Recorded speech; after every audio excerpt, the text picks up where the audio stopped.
जय हिंद साथियों। आपको बता दें, अगर आप लोग रेलवे टेक्नीशियन का फॉर्म अप्लाई करने जा रहे होंगे तो आप लोग को अच्छे से वहां पर मालूम चल रहा होगा कि देखिए रेलवे टेक्नीशियन का जो है 2 ग्रेड में वैकेंसी निकल करके आई है। पहला ग्रेड 1, दूसरा ग्रेड 3। ठीक है, तो देखिए ग्रेड 3 में 10th प्लस ITI वाले कैंडिडेट्स फॉर्म को अप्लाई कर रहे हैं और 12 जिसका है फिजिक्स और मैथ वो भी उस फॉर्म को अप्लाई कर रहे हैं। मगर साथियों आप लोग को पता है कि ग्रेड 1 जो है, ग्रेड 1 आप लोगों के लिए बहुत ही एक अच्छा अपॉर्चुनिटी है। देखिए बहुत सारे कैंडिडेट्स को अभी तक ये नहीं मालूम नहीं चल रहा था कि ग्रेड 1 का जो वैकेंसी है, ग्रेड 1 में आप लोग का क्वालिफिकेशन क्या चाहिए। तो देखिए अभी के सेशन में हम आप लोग को बतलाने वाले हैं कि ग्रेड 1 के लिए आप लोग को क्या क्या क्वालिफिकेशन चाहिए और उसके साथ साथ ग्रेड 1 में कौन से जोन पे, ग्रेड 1 के लिए कौन से जोन में कितने सीटों पर वैकेंसी निकाला गया है, सारी इंफॉर्मेशन आप लोग को अभी के सेशन में प्रोवाइड करेंगे साथियों। तो आप लोग वीडियो को अंत तक जरूर वॉच करिएगा सारी जानकारी को प्राप्त करने के लिए। और साथियों आप लोग अगर हमारे चैनल पर नए हैं तो चैनल को भी सब्सक्राइब करके बेल आइकन जरूर दबा दीजिएगा साथियों। देखिए आप लोग को दिखला दें यहाँ पर आरआरबी टेक्नीशियन ग्रेड 1 का हम अभी फुल आप लोग को इन्फॉर्मेशन बतलाने वाले हैं और इसमें आप लोग को टोटल बतला दे साथियों कि 1092 सीटों पर वैकेंसी निकाला गया है ग्रेड 1 के लिए। ठीक है, इससे पहले हमने ग्रेड थर्ड का जो 10 प्लस 12 के लिए था, फिर 10 प्लस ITI के लिए भी जो भी था, मतलब टोटल हम बतला दिए हैं। बस ये ग्रेड 1 आप लोग का अभी तक नहीं बतला पाए थे कि आप लोग का क्वालिफिकेशन देखिए। क्वालिफिकेशन को लेकर के ग्रेड 1 में बहुत सारे कैंडिडेट जो है ना डाउट करे कि सर मेरा BCA है, क्या हम फॉर्म को अप्लाई कर सकते हैं। तो भैया BCA के लिए यहाँ पर जो है कोई भी जगह नहीं दिया गया है। देखिए आप लोग को क्वालिफिकेशन बतला दे, पहला जो है बैचलर ऑफ साइंस BSc। ठीक है, बैचलर ऑफ साइंस यानी कि BSc से, अगर आप लोग BSc से फिजिक्स, इलेक्ट्रॉनिक्स, कंप्यूटर साइंस या फिर इंफॉर्मेशन टेक्नोलॉजी, ठीक है, इंफॉर्मेशन टेक्नोलॉजी यानी कि IT सेक्टर, ठीक है, उसके बाद इंस्ट्रूमेंटेशन। ठीक है, तो आप लोग अगर BSc से फिजिक्स किए हो या फिर इलेक्ट्रॉनिक्स किए हो या फिर कंप्यूटर साइंस किए हो या फिर इंफॉर्मेशन टेक्नोलॉजी किए हो या फिर आप लोग इंस्ट्रूमेंटेशन किए हो, तो अगर आप लोग का कोई भी BSc में इन सभी में से कोई भी सब्जेक्ट है तो आप लोग इस फॉर्म को भरने के लिए एलिजिबल है साथियों। दूसरा 3 साल का डिप्लोमा चाहिए आप लोग का इंजीनियरिंग में। ठीक है, चलिए आइए इसके लिए कौन कौन सा आप लोग का सब्जेक्ट होना चाहिए उनमें। तो देखिए कंप्यूटर साइंस है तो आप लोग अप्लाई कर सकते हैं, इलेक्ट्रॉनिक्स से है तो आप लोग अप्लाई कर सकते हैं, इंफॉर्मेशन टेक्नोलॉजी से है तो आप लोग अप्लाई कर सकते हैं साथियों।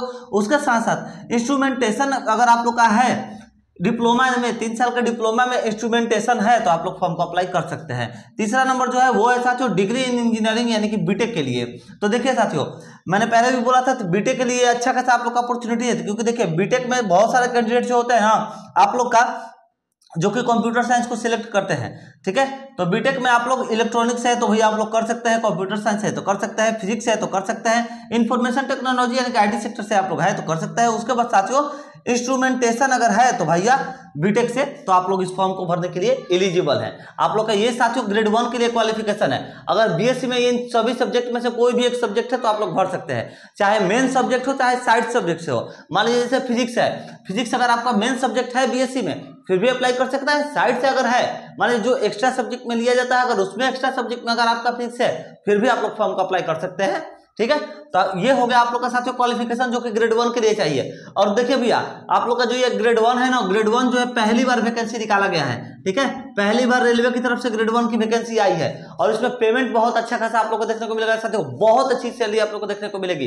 तो हम यही बोलेंगे ना कि भैया SNT में अगर आप लोग फॉर्म को अप्लाई कर रहे हैं, 12 में अगर आप लोग का फिजिक्स मैथ है तो जाहिर सी बात है आप लोग BSc भी आप लोग फिजिक्स के किए ही होंगे, हमको 100% मालूम है। तो भैया जो BSc से अगर किए हैं ना तो हम बोलेंगे ना कि आप लोग इसी को ग्रेड 1 को अप्लाई करिएगा, उसको उसमें छोड़ दीजिए, ग्रेड 3 को छोड़ दीजिए, क्योंकि देखिए उसमें क्या है ना कंपटीशन बहुत ज्यादा है, यहाँ पर कंपटीशन कम है और प्लस में तो आप लोग का जो ये पोस्ट है ओहदा बहुत अच्छा आप लोग को मिलने वाला है, पेमेंट बहुत अच्छा आप लोग को मिलने वाला है। तो हम बोलेंगे भैया जब मेहनत किए ही है तो भैया इसी के लिए लग जाइए।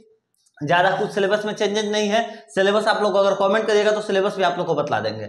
चलिए सर तो आप समझ लीजिए कि ग्रेड 1 के लिए कौन से जोन में कितने सीटों पर वैकेंसी निकाला गया है। देखिए ग्रेड 1 में आप लोग को बतला दें, मुंबई की अगर बात कर सकते हो तो 152 सीटों पर वैकेंसी निकाला गया मुंबई में, प्रयागराज में 131 सीट है ग्रेड 1 के लिए, बिलासपुर में 95 सीट है ग्रेड 1 के लिए, इलाहाबाद में अहमदाबाद में 74 सीट है ग्रेड 1 के लिए, सिकंदराबाद में 76 सीट है ग्रेड 1 के लिए, भोपाल में 79 सीट है, कोलकाता में 74 सीट है, अजमेर में 69 सीट है, गोरखपुर में 59 सीट है साथियों, बेंगलोर में 44 सीट है, चेन्नई में 48 सीट है, जम्मू एंड श्रीनगर में 35 सीट है। ठीक है साथियों, जम्मू एंड श्रीनगर में आप लोग का 35 सीट देखने को मिल रहा है साथियों। अगर आप लोग इसका स्क्रीनशॉट लेना चाहते हैं तो स्क्रीनशॉट ले लीजिएगा, हम बोर्ड से हट जाएंगे। और बतला दे साथियों अगर आप लोग हमारे चैनल पर नए हैं तो चैनल को भी सब्सक्राइब जरूर कर लीजिएगा, क्योंकि हम आप लोगों को लेटेस्ट जॉब के अपडेट्स बतलाते रहते हैं। और उसके साथ साथ इंडिया के एजुकेशन सिस्टम से रिलेटेड कोई भी आपके मन में अगर सवाल रहता है तो आप कमेंट करते रहिए, आप लोग को हम रिप्लाई जरूर देते हैं साथियों। चाहे 24 आवर में आप लोग कभी भी कमेंट करेंगे, आप लोग को 100% हम रिप्लाई जरूर देंगे साथियों। और डिस्क्रिप्शन में लिंक दे दिया है, आप लोग जा करके टेलीग्राम से भी ज्वाइन कर सकते हैं। और उसके साथ साथ एसएनटी का जो भी वैकेंसी निकाला गया है 12 वाले के लिए, उसका भी हम वीडियो उपलब्ध करा दिया अपने चैनल पर, तो आप लोग डिस्क्रिप्शन में लिंक है उसका भी जाकर के वॉच कर सकते हैं। चलिए साथियों अब आगे देख लीजिए। तिरुवनंतपुर में 30 सीट निकाला गया है, रांची में 29 सीट है, चंडीगढ़ में 25 सीट है, मालदा में 17 सीट है, सिलीगुड़ी में 18 सीट है, गुवाहाटी में 16 सीट है, भुवनेश्वर में 12 सीट है, मुजफ्फरपुर में 8 सीट है और पटना में 1 सीट है साथियों। ये हो गया आप लोग का साथियों ग्रेड 1 का टोटल इन्फॉर्मेशन। आप लोग स्क्रीनशॉट लेना चाहते हैं तो ले सकते हैं, हम इससे एडवाइजर है, आप लोग स्क्रीनशॉट ले लीजिए, आप लोग के लिए ज्यादा बेटर रहेगा साथियों। चलिए फटाफट स्क्रीनशॉट ले लीजिए, आप लोग के लिए बहुत ही ज्यादा ये सेशन इंपॉर्टेंट रहने वाला है साथियों। चलिए साथियों हम आशा करेंगे आप लोग स्क्रीनशॉट ले लिए होंगे। तो साथियों अगर आप लोग को ग्रेड 1 को लेकर के अगर आप लोग के मन में कोई भी डाउट्स है तो आप लोग हमारे पास कमेंट कर सकते हैं। कोई भी डाउट है टेलीग्राम से ज्वाइन करिए, टेलीग्राम पर मैसेज करिए, कमेंट करिए वीडियो में। वीडियो अच्छा लगता है वीडियो को लाइक करके अपने दोस्तों मित्रों के पास साथियों शेयर जरूर करिएगा। आप लोग के शेयर से हमें भी सपोर्ट मिलता है साथियों। तो आप लोग से रिक्वेस्ट है साथियों, प्लीज हमारे चैनल को, हमारे वीडियो को शेयर जरूर करिएगा साथियों। चलिए साथियों मिलते हैं नेक्स्ट वीडियो में। जय हिंद, जय भारत।